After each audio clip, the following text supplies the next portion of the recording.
যাদের মাথায় অনেক খুশকি হচ্ছে, প্রচুর পরিমাণে চুলকায় এবং মাথার খুশকির কারণে চুল পড়ে যাচ্ছে, চুল পেকে যাচ্ছে, তারা কী করবেন? তারা কয়েকটা আমলকি নেবেন এবং লেবু নেবেন। লেবুর রস এবং আমলকির রস মিশিয়ে মাথায় লাগিয়ে নেবেন সুন্দর করে চুলের গোড়ায় গোড়ায়। এবং যদি বেশি হয় তাহলে আপনি সম্পূর্ণ চুলেও দিতে পারেন। এতে করে ভিটামিন সি যে আমলকির এবং লেবুর ভিতরে আছে সেটা আপনার চুলকে সুরক্ষা করবে এবং চুলের গোড়া শক্ত করবে, মাথার খুশকি দূর করবে আর চুলকে করবে স্বাস্থ্য উজ্জ্বল এবং ঝলমলে।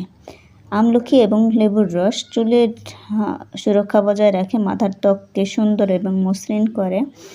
এতে আপনার চুলগুলো অনেক তাড়াতাড়ি লম্বা হয়ে যায় এবং খুশকি দূর হয়ে যায়। আপনারা চেষ্টা করবেন অন্ততপক্ষে সপ্তাহে 1 দিন লেবুর রস এবং আমলকির রস মিশিয়ে চুলে লাগানোর জন্য। ধন্যবাদ সবাইকে।